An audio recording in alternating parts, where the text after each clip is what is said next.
Bien, hoy vamos a dar clase hasta las 8 en punto, porque a las 8 hoy empieza el máster oficial en Economía de la Escuela Austriaca, y los jueves, de 8 a 9, los alumnos del máster y aquellos alumnos del grado que me han pedido permiso y que les he aceptado, nos trasladamos al aula 168 a dar la asignatura de seminario. ¿Hay alguna pregunta? Bienvenida, adelante. A ver, ahí hay un sitio. Vale.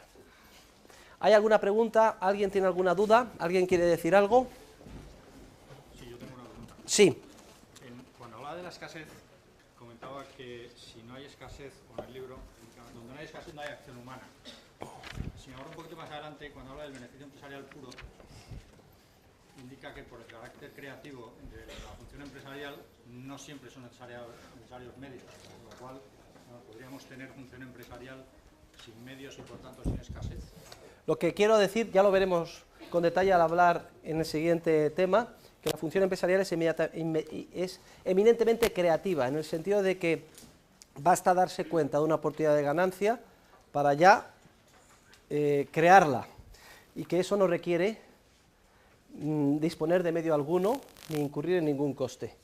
Da lugar a lo que llama beneficio empresarial puro, porque uno tiene ya la idea que antes no la tenía.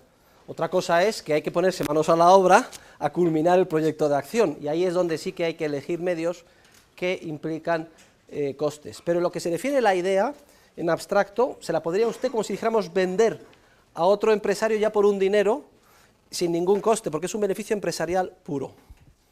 De todas formas, lo vamos a ver con detalle más adelante. Buena pregunta, aunque se adelanta un poco respecto del programa. ¿Hay alguna otra pregunta? Bien, pues entonces, lo que el profesor está explicando, si cogen el programa, es el tema 2, en la página 8. Todo el mundo, tema 2, página 8. Y yo ya he explicado el epígrafe 1, definición de la función empresarial, el epígrafe 2, que es la primera aproximación a la definición de la función empresarial, identificándola en mayor o menor medida con el concepto de acción humana, y hemos empezado a estudiar los elementos de la acción humana, el concepto de fin, el concepto de valor, el concepto de medio, el concepto de utilidad. El epígrafe 3, escasez, sobre lo que hace un momento preguntaba el compañero, plan de acción y acto de voluntad. Y el epígrafe 4, que es donde nos quedamos, concepto subjetivo de tiempo, pasado, presente y futuro. Y hoy lo que voy a hacer es terminar el tema, de explicar el tema. Decíamos que uno de los elementos esenciales de la acción humana es el tiempo, que toda acción humana siempre se desarrolla en el tiempo, pero que el concepto de tiempo que utilizamos en economía es un concepto eminentemente subjetivo, es decir, tal y como lo experimenta el actor, todos y cada uno de nosotros, cuando actuamos. De hecho, la sensación experimental del tiempo la percibimos conforme culminamos las diferentes etapas que requiere nuestra acción hasta llegar al tan ansiado fin. Y decíamos que contrastábamos esa concepción subjetiva del tiempo con la concepción newtoniana, o si quieren ustedes, espacializada del tiempo, que es la que utilizan los científicos del mundo natural. Es la cuarta dimensión, que no es sino una dimensión espacializada, altura, longitud, anchura, y luego movimiento. Decíamos que los relojes cronológicos lo que hacen es una analogía por eso se llaman relojes analógicos, entre el movimiento y el transcurso del tiempo. El gran reloj analógico es el Sol, y que hay una constancia, por lo menos aparente, pero muy precisa, que nos permite predecir con una centésima de segundo a qué hora saldrá el Sol mañana, aunque también indicábamos que esa constancia es engañosa, aunque la estrella polar indique dónde está el norte, con un minuto de diferencia dentro de 15.000 años no lo indicará. Y es engañosa, pero a efectos prácticos humanos es una constancia muy precisa, porque son tan inmensas las distancias del universo en relación con nuestra vida, nuestro tamaño y nuestro devenir por el mundo, que a efectos prácticos el mundo natural es constante, en comparación con el mundo de la acción humana, donde todo es creatividad. Y esto hace que el futuro, desde el punto de vista de la economía, desde el punto de vista de los actores, que son los protagonistas del proceso social, sea inerradicablemente incierto, porque lo que suceda el día de mañana depende de un conocimiento empresarial que todavía no ha sido creado, por tanto no sabemos lo que sucederá mañana. No obstante esto, disponemos afortunadamente de unas armas, como si dijéramos, para enfrentarnos a la incertidumbre inerradicable que conlleva toda acción humana, que básicamente recuerden que eran, por un lado, la propia capacidad empresarial que tenemos todos, en el sentido de que hay una tendencia a que logremos lo que nos proponemos, y por tanto eso disminuye la incertidumbre. Si nos movilizamos para terminar el máster, lo más probable es que lo terminemos, y eso disminuye la incertidumbre. Y también las instituciones, entendidas como unos comportamientos pautados que en todos los ámbitos más variados, lingüísticos, morales, jurídicos, económicos, los seres humanos aprendemos desde pequeños a desarrollar, y que también disminuye la incertidumbre. Hicimos una digresión sobre el vértigo que nos genera nuestra propia naturaleza empresarial creativa, que hace que sea incierto el futuro, y esto en gran medida explica gran parte de los comportamientos sociales, más bien diría yo antisociales, que vemos, porque la gente se empeña, nos empeñamos en que nos garanticen lo que nos va a pasar, y quizás esto explica que muchos recurran como espejismo a papá Estado para que les solucione y elimine todas las posibles incertidumbres, y no maduramos como personas libres y responsables, que somos capaces de asumir nuestra capacidad creativa empresarial, nuestra propia naturaleza creativa. Y terminábamos la clase del otro día distinguiendo entre dos conceptos distintos de probabilidad, según que fuera el mundo de la ciencia natural o el de la acción humana. En el mundo de la física, de la ciencia natural, el concepto de probabilidad que se utiliza es un concepto de probabilidad de clase, que es como lo define Mises en la acción humana, que significa que se conoce el comportamiento de la clase, pero no de sus elementos individuales. En el mundo de la ciencia natural hay riesgo, porque se conoce o puede llegar a conocerse, aplicando el teorema de Bayes, las alternativas y las distribuciones de probabilidad. De hecho, todo el avance científico en eso consiste, en buscar ese conocimiento. El riesgo es asegurable porque, como conocemos el comportamiento de la clase, o podemos llegar a conocerlo, podemos diluir entre los elementos el riesgo que existe. Poníamos el ejemplo de una tabla de mortalidad. Sabemos que 3 de cada 1000 van a morir a los 40 años, no sabemos el nombre y apellido de los 3, pero si todos ponen 1 euro, habrá un capital disponible para los beneficiarios. Y además veíamos que hay diferentes formas de aproximarse a la probabilidad de clase del mundo de la ciencia natural. La concepción lógica, número de casos favorables, dividido entre el número de casos posibles; la frecuencialista, suponiendo que todos los fenómenos son iguales; frecuencia, tiro 1000 veces la moneda, tiende a ser la mitad de las veces cara, la mitad de las veces cruz, y que el concepto de probabilidad de clase es el objeto de investigación de científico natural, que toda la ciencia avanza tratando de investigar, descubrir pues, la probabilidad de vida en Marte, etcétera. Así avanza la ciencia natural. En contraste con esta concepción está el concepto de probabilidad de caso o evento único. En el mundo de la acción humana lo que hay son eventos únicos, históricamente irrepetibles. Y no hay una clase, por ejemplo, que pueda decir que de cada 1000 matrimonios el 40% se divorcian, sino que cada matrimonio es un evento único, históricamente irrepetible, porque los dos cónyuges, cada uno con su nombre y apellidos, sus circunstancias, sus antecedentes, son irrepetibles en el universo, ni ahora ni el día de mañana. En la probabilidad de evento único se conoce algo sobre lo que pensamos que va a suceder, por ejemplo, con ese matrimonio o con la empresa concreta, y hay otros aspectos que influyen en el resultado que desconocemos. A esa situación se le llama situación de incertidumbre, entre otras cosas porque, según cuál sea la acción de las personas implicadas, el resultado será uno u otro, y la incertidumbre no es asegurable porque no hay una clase entre la cual se pueda diluir el supuesto riesgo que no existe. El concepto de probabilidad de caso o evento único es objeto de utilización continua por parte de los empresarios o de los historiadores. Y aquí nos quedamos, y a partir de aquí pues vamos a continuar con el concepto de sorpresa y con el concepto de serendipidad, con lo cual terminamos estas digresiones sobre la importancia que el tiempo tiene como elemento en el concepto de acción humana. En el mundo de la ciencia natural, muchísimas veces desconocemos siquiera también las alternativas y las distribuciones de probabilidad, pero repito, el avance científico consiste en investigar a través de los más variados procedimientos, experimentos de laboratorio, mandar una sonda por el espacio, etcétera, y ir adquiriendo información que nos permite aproximarnos a una probabilidad objetiva que está ahí pero que desconocemos. Hay un procedimiento a través de probabilidades condicionadas del teorema de Bayes que explica cómo, conforme adquirimos conocimientos, nos aproximamos asintóticamente a una probabilidad objetiva que está ahí pero que desconocemos. De entrada nos podíamos preguntar hace 100 años, ¿hay vida en Marte? No sabemos nada. Bueno, pues empezamos por suponer, pues un 50%. En el caso de que no sepa nada, vamos a suponer que es el 50%. Pero luego empezamos a mandar sondas, vemos que hay agua, que si no hay agua, etcétera, vamos ajustando y decimos, no, pues la verdad es que la probabilidad de que haya vida es de un 10, un 5, un 4. O ya llegamos que hay certeza de que no hay vida, no hay vida. Vamos aproximándonos hacia el conocimiento objetivo en términos, aunque sea en términos probabilísticos, que está ahí. Pero en cambio, en el mundo de la acción humana tal cosa no existe. En el mundo de la acción humana, cada nuevo acto creativo de descubrimiento empresarial, de nueva información respecto de fines o medios, varía, como si dijéramos, de forma radical y no convergente todo el mapa de conocimientos del ser humano.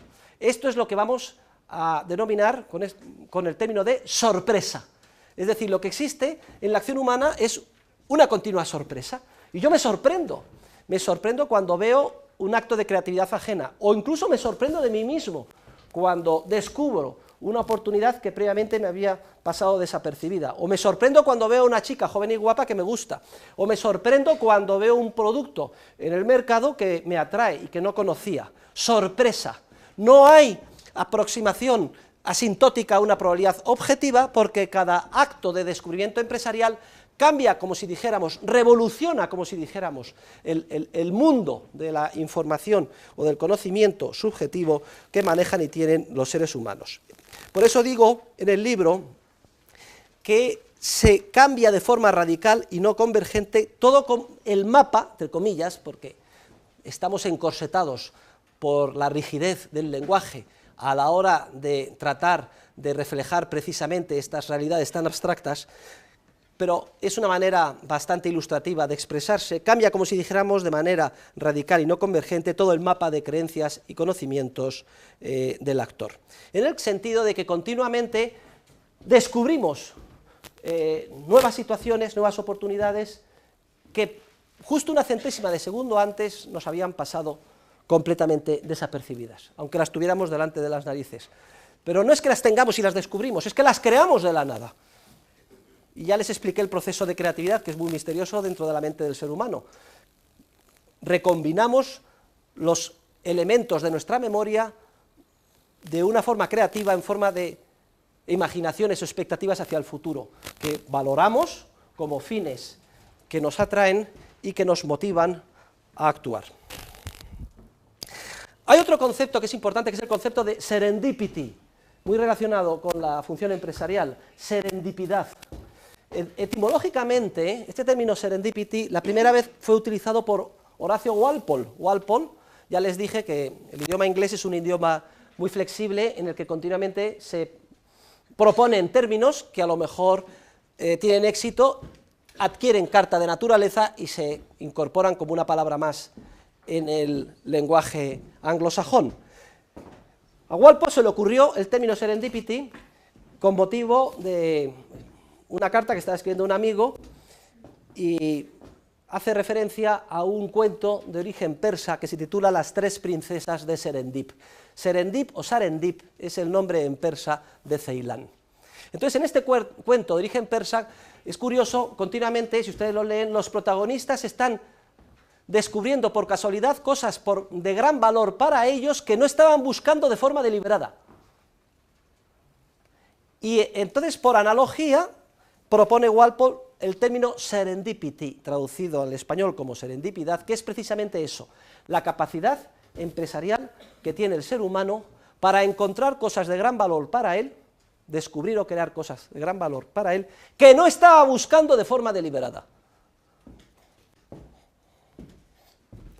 Luego, cuando tú estás buscando una cosa y sin embargo encuentras otra distinta de la que buscabas, que tiene un gran valor, y eres capaz de darte cuenta de eso y cambiar el rumbo de acción, estás demostrando tu capacidad de serendipidad. Luego, no solo es que el ser humano, como empresario, descubra o crea un fin que para él tiene valor y como un autómata se dirija solo hacia ese fin, sino que el proceso de acción que consiste en culminar una etapa sucesiva es un proceso en el que continuamente estamos aspirando de forma creativa hacia adentro y hacia afuera nueva información que puede llevarnos a cambiar de rumbo en cualquier momento. Y Cristóbal Colón emprendió su viaje para descubrir las Indias, es decir, Asia, y sin embargo descubrió un continente entre medias que no pensaba que existía. Se murió convencido de que eran las Indias, entonces demostró que tenía poca serendipidad, hay más especialistas aquí que yo.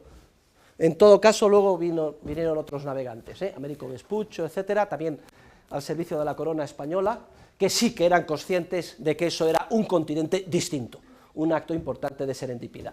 Y en gran medida el éxito en su vida futura dependerá de su capacidad creativa, empresarial, para estar al tanto, ser perspicaces, descubrir lo que les interesa y los medios para alcanzarlo, y también en gran medida para estar abiertos a la sorpresa y para desarrollar su capacidad de serendipidad. Por cierto, había una discoteca en Nueva York muy famosa que se llamaba Serendipity. ¿Quién está en esa discoteca? Me cachis en la mar que nadie va a discotecas.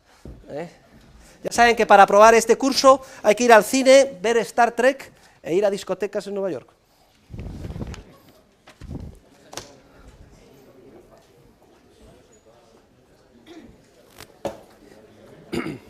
Muy bien.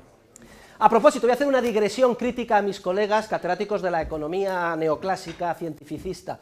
Cuando yo les ataco diciendo que no dan entrada al tiempo en sus modelos, se defienden diciendo, ¿cómo que no, Jesús? Mis modelos son dinámicos. Digo, sí, demuéstramelo. Dicen, te lo voy a demostrar. Entonces desarrollan su modelo y ellos hacen lo siguiente.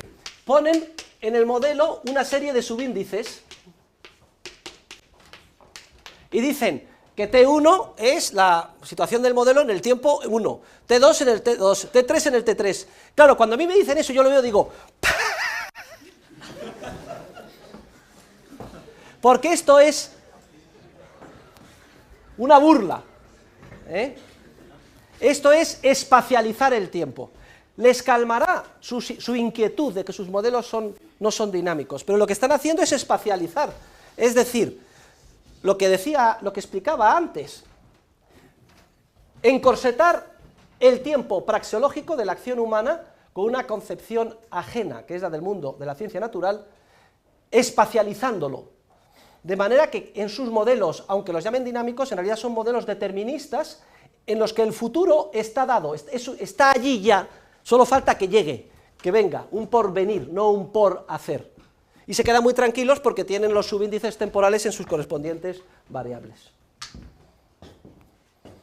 Esto no tiene nada que ver con el concepto de tiempo creativo en el que estamos insertos los seres humanos como empresarios y que debemos de estudiar los científicos de la economía. Luego, cuando vean estos modelitos con subíndices, hombre, ríanse, pero primero aprueben la asignatura, porque si el año que viene se los ponen, no se rían de sus profesores, pobrecillos, son mis adjuntos, solo les enseñan lo que saben, tampoco se les va a pedir peras al olmo. Pero una vez que hayan aprobado la asignatura, les se pueden reír ustedes como yo. Bien. Hasta aquí el tiempo, vamos a dar entrada a otro elemento esencial de la economía. Y fíjense que en esta clase introductoria y con motivo del estudio dentro de nosotros mismos, por introspección de cómo actuamos, estamos poniendo los fundamentos de la ciencia económica. Estamos estudiando ya todos los elementos base del edificio sobre el que se construye nuestra disciplina. Y el siguiente elemento esencial del concepto de acción humana es el concepto de coste, otro pivote sobre el que ha girado la ciencia económica desde su fundación. Miren, el coste es un valor, por tanto, subjetivo, y no voy a repetir qué es, y un valor que se da a un fin. Pero ojo, no es el fin que persigue el actor, sino que es el valor que se da al fin al que se renuncia cuando cualquiera de nosotros decidimos dirigir nuestra acción hacia un fin concreto. Repito, siempre que emprendemos una acción es para lograr un fin que para nosotros tiene valor. Lo que les estoy diciendo es que esa acción siempre simultáneamente significa renuncia a alcanzar otros fines alternativos, que podríamos lograr con los mismos medios a nuestro alcance, pero a los que renunciamos, porque estimamos a priori que el fin que nos merece la pena es el fin en cuestión que perseguimos. Pues bien, el valor que damos no al fin que perseguimos, sino a los fines a los que renunciamos al actuar, es a lo que ya vamos a llamar coste. Luego, toda acción humana implica renuncia. Los seres humanos valoramos subjetivamente esos fines a los que renunciamos y esa valoración subjetiva es a lo que vamos a llamar coste. Y esta conceptualización del coste es un concepto del coste eminentemente subjetivo, porque dependerá de cómo valore subjetivamente cada actor aquello a lo que renuncia, cuál sea el coste para él.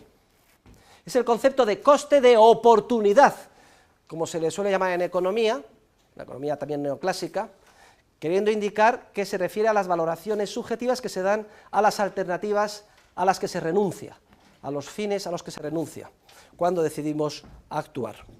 Y es muy importante no solo entender que el coste es subjetivo como todo valor, sino además que los costes jamás están dados, y por tanto que no hay funciones de costes, ni de costes medios ni de costes marginales, y si ustedes ven en cualquier libro una función de costes, o alguien le dice que existe una función de costes, es mentira. ¿Y eso por qué es? Muy sencillo, porque los fines no están dados, ya lo dijimos, en el sentido de que continuamente los está creando ex novo, de la nada, o descubriendo el actor, conforme actúa. Y las valoraciones subjetivas, que definíamos como la apreciación psíquica más o menos intensa que el actor da a su fin, también están continuamente variando. Luego, ni fines ni valores están dados, son un dato, salvo en la enfermiza mente de mis colegas, los catedráticos de economía matemáticos, que están realmente enfermizos, habría que meterlos a todos en unos centros de rehabilitación, donde hacen una fotografía del mundo y se imaginan que los fines se convierten en datos y que no cambian y que las valoraciones tampoco cambian y además se pueden medir desde fuera. Miren cómo se ríe nuestro licenciado en Ciencias Exactas, que está en la última fila. Y si ni los fines ni las valoraciones de los fines están dados, sino que continuamente cambian como resultado de la innata capacidad creativa del ser humano, tampoco los costes pueden estar dados, porque son, como acabo de definir, valoraciones subjetivas que se dan a fines alternativos. No están dados ni se pueden medir desde fuera. De hecho, cuando actuamos, porque hay un fin que nos merece la pena, y vamos imaginando las etapas que hay que culminar, y buscando medios para lograrlo, y avanzamos culminando las etapas y sintiendo el tiempo, experimentando el fluir del tiempo subjetivo, aproximándonos a la etapa final. Es como, no vamos, he dicho antes, como si fuéramos robots o pingüinos, sino que vamos como mirando por encima del hombro, de forma creativa también. Ojo, no vaya a ser que surja creativamente un fin alternativo al que renunciemos que vale más que el que estamos persiguiendo, porque si es así, a lo mejor tengo que dar un golpe de timón y cambiar de acción. Me hacía gracia cuando les he dicho robots o pingüinos, porque mis colegas de la economía neoclásica lo que enseñan es el tipo ideal, y el ejemplo que ponen es el del pingüino. ¿Sabe usted cuáles son los pingüinos? Y todos los pingüinos detrás, ¿no lo ha visto en los documentales? Y se tiran uno al agua, ¿y qué pasa con todos los demás? Todos al agua. Pues ese es el modelo de ser humano que utilizan para explicar la economía. No les salen sus modelos, sino convierten al ser humano en un robot, en un pingüino robotizado. Con pingüinos robotizados sin capacidad creativa, sí se pueden aplicar estos modelos matemáticos. Pero con seres humanos creativos, capaces de componer la inacabada de Schubert, o el Quijote de Cervantes, o unas manchas de Tapies, o un sistema operativo nuevo, o el sistema de fábrica en serie, caso de Henry Ford, que son actos de pura creatividad empresarial, eso no se puede encorsetar en los modelos estáticos que, mal copiados del mundo de la física, se han querido aplicar hasta ahora en el ámbito de la economía, con consecuencias trágicas para la sociedad. Entre otras porque casi inevitablemente termina alentándose una posición de ingeniero social en la cual los científicos consideran que se puede y debe moldear la sociedad a su antojo, como si de plastilina fuera, para lograr fines que consideran que son muy buenos. Y el resultado es que en vez de lograr esos fines tan buenos, se destruye el proceso de cooperación social y se bloquea la creatividad y se paraliza el avance de la civilización. Pero bueno, ese es el teorema de la imposibilidad del socialismo que explicaremos in extenso en su momento. Pero simplemente para que vayan conectando, siquiera sea de forma fugaz, lo que digo y lo que han leído y lo que estamos explicando con lo que veremos más adelante. Todos actuamos porque esperamos lograr un valor con el fin, una vez que lo alcancemos, que supere, y aquí ya entro en la pregunta que me han hecho al comenzar la clase, al valor que damos a aquellos fines a los que hemos renunciado. Pues bien, cuando sucede tal cosa, cuando yo he descubierto o he creado un fin que digo, me merece la pena, lo valoro mucho, voy adelante, y contra viento y marea planifico las etapas, las culmino, busco medios, voy siempre mirando por, aunque sea de reojo, a ver si surgen otros fines que tengan más valor, no vaya a ser que me equivoque. Y aún así no los descubro o pienso que no tienen más valor, aunque me pueda equivocar a posteriori y me dé cuenta que me he equivocado, y sigo adelante, es decir, estoy incurriendo en costes, porque estoy renunciando a fines alternativos al seguir adelante. Cuando ya culmino y alcanzo mi fin, puedo efectuar una comparación entre el valor que he dado a lo que he logrado y el valor al que he renunciado, es decir, entre el valor que doy al fin logrado y los costes en los que he incurrido. Si esa comparación es positiva, se dice que he logrado un beneficio empresarial. Si por el contrario, terminada la acción, pienso que el valor a lo que he renunciado, el valor que he dado a los fines a los que he renunciado, es decir, los costes han superado al valor logrado, entonces he incurrido en lo que se llama una pérdida empresarial. Y los beneficios y las pérdidas empresariales son las señales que mueven el mundo, que mueven el mercado y que hacen avanzar la civilización. El beneficio indica, el lucro indica que he actuado bien. ¿Por qué? Porque he utilizado medios para lograr el fin que más valoro, mientras que las pérdidas indican que he actuado mal. ¿Por qué? Porque con los medios que he utilizado para alcanzar mi fin, podría haber logrado otros fines que para mí valen más. Luego, una pérdida significa siempre una mala utilización de los recursos escasos del actor. El beneficio indica en todas las empresas que están actuando bien, conforme a lo que los consumidores quieren. Que hay que seguir por esa línea de inversión, porque los consumidores te están indicando, sigue por aquí, porque el valor de lo que haces es superior a los costes en los que incurres. Por el contrario, si una empresa cosecha pérdidas, la información que está recibiendo es la siguiente: estás utilizando escasísimos recursos de la sociedad en forma de mano de obra, trabajadores especializados o no, cemento, ingeniería, ordenadores, etcétera, que son más urgentemente valorados. ¿Por quién? Por los consumidores en otras líneas de producción. Luego es vital que des un frenazo, un golpe de mano. Hay que paralizar ese proyecto de inversión y redirigir los recursos escasos hacia líneas viables. Y es gracias a las señales esenciales que suponen los beneficios y las pérdidas empresariales como el proceso de mercado avanza. Y ambos, ojo, tanto los beneficios como las pérdidas son igualmente necesarias. Los beneficios atraen como un imán la acción que debemos llevar a cabo y las pérdidas repelen como un imán al revés hacia donde no debemos ir. Y sin beneficios y pérdidas empresariales seríamos incapaces de dirigir nuestra acción. El tan criticado por muchos moralistas ánimo de lucro es la fuerza inherente de toda acción humana y una de las características más típicas de nuestra naturaleza, de la naturaleza con la que hemos sido creados. No cabe concebir ningún ser humano que no persiga el ánimo de lucro, en cualquier ámbito en el que se mueva. Por ejemplo, la Madre Teresa de Calcuta va a ser el ejemplo paradigmático que voy a poner de empresario a lo largo del curso, precisamente para indicarles que la teoría económica es aplicable a cualquier acción con independencia de los fines que se persigan. Y veremos que la Madre Teresa de Calcuta fue una magnífica empresaria, que maximizaba, no me gusta este término, me debía de golpear, que buscaba conseguir beneficio en todas sus acciones y cuanto más mejor en términos subjetivos. Luchar contra el ánimo de lucro es luchar o criticar la propia naturaleza del ser humano, porque lo único que estamos explicando es que todos al actuar, por lo menos a priori, pretendemos lograr fines que tienen más valor que aquellos a los que renunciamos. Otra cosa distinta es que a posteriori, mirando retrospectivamente, nos demos cuenta de que nos hemos equivocado, de que hemos incurrido en costes o hemos renunciado a fines cuyo valor es superior a aquel que hemos logrado y que hemos cosechado pérdidas.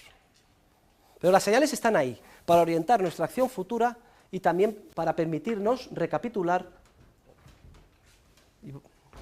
cuál es el resultado de nuestra acción pasada. Y veremos que en la economía de mercado se hace posible el cálculo económico gracias a los precios de mercado, que son relaciones históricas de intercambio que se fijan en unidades monetarias. Y que si no hay un mercado libre ni derechos de propiedad, no se fijan los precios que permiten a los empresarios calcular cuáles son las pérdidas o los beneficios esperados de cada acción. Sin un mercado libre, sin propiedad privada, sin precios de mercado libre, es imposible el cálculo económico. Por eso el socialismo real desapareció. Por eso no puede competir ninguna economía socialista contra una economía de mercado. Pero es que hoy hemos ido justo a la esencia de partida, al explicar subjetivamente lo que son los costes como elemento esencial de la acción y el ánimo de lucro como principio básico que la motiva.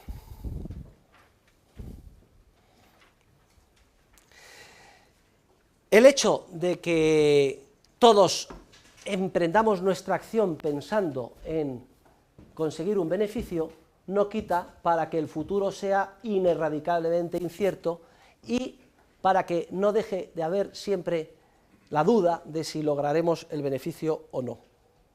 Hay una tendencia a lograrlo si te movilizas y eres muy perspicaz empresarialmente, pero no hay garantía.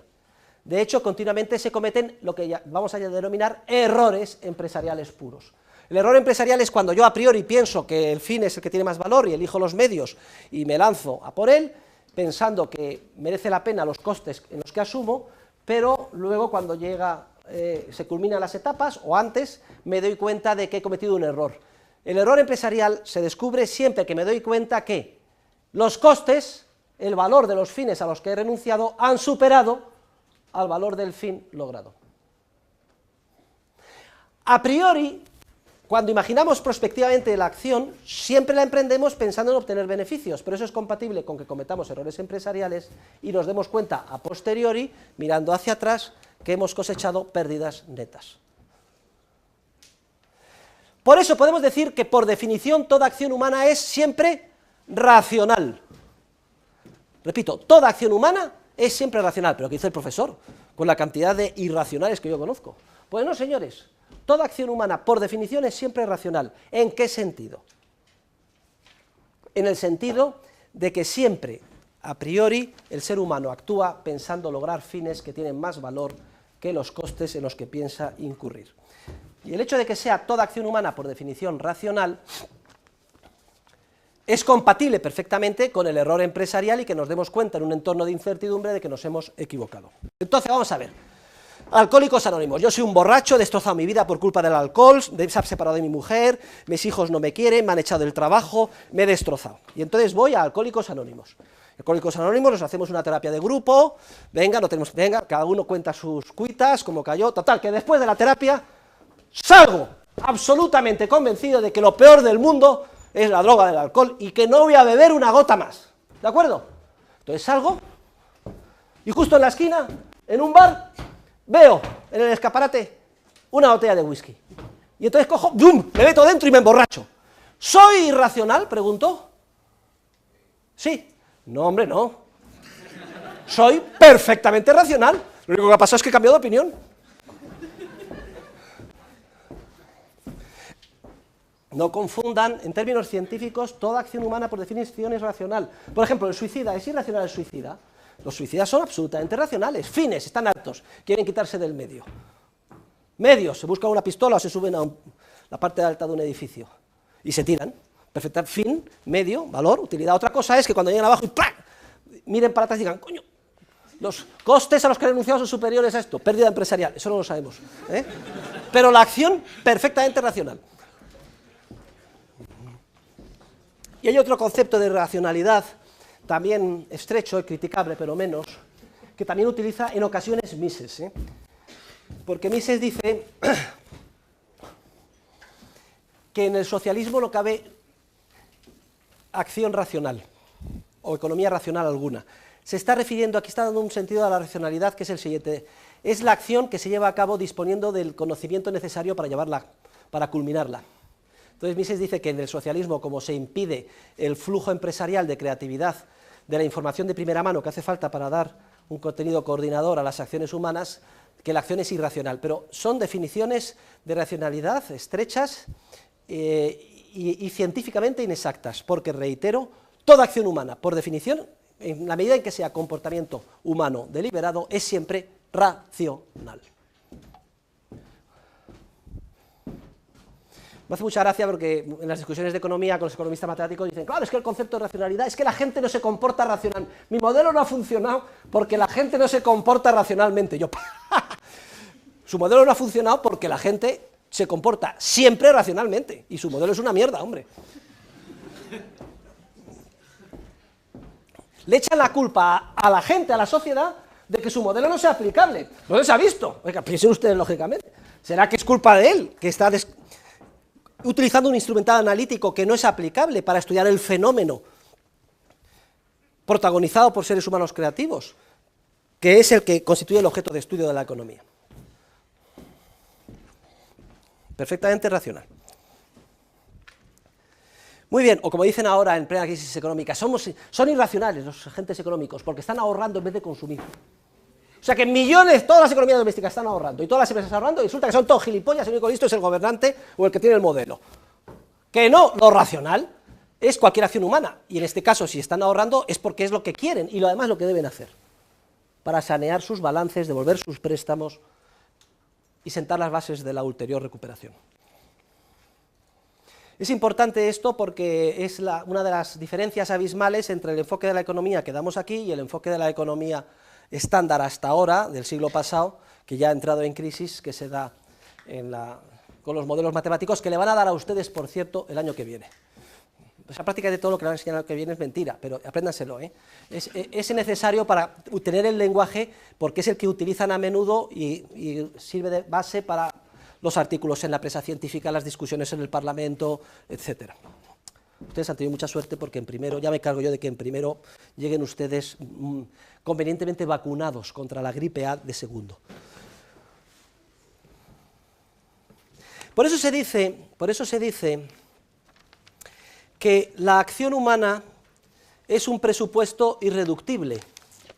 En inglés, Mises creo que le llama en la acción humana ultimate given. Es decir, como científicos de la economía, es el fenómeno más primario, que no cabe referir a ningún otro.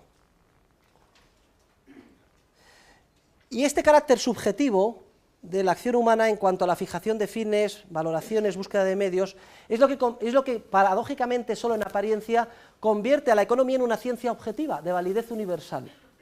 Porque como hemos construido la disciplina en términos puramente formales de fines, medios, valores, coste, tiempo, son aplicables sus leyes y conclusiones a cualquier acción humana, no importa cuál sea el ámbito en el que se desarrolle o se lleve a cabo. Cuando la economía surge de forma balbuciente y da sus primeros pasos, se crea como una disciplina en torno a un tipo ideal histórico, el que se llamaba el Homo economicus. El Homo economicus era un ser aberrante, ¿no? Era una especie de ser calvinista, con una libreta, y que lo único que le importaba era ganar dinero. Ganar una libra, un shilling, otro shilling, otro shilling, otro shilling, venga, a ganar dinero. Entonces, en torno a esta especie de ser, ¿quién ha leído El tío Gilito en los libros de Walt Disney? ¿Qué hacía el tío Gilito? Una montaña de monedas de oro todo el día contándolas. Pues ese era el Homo economicus.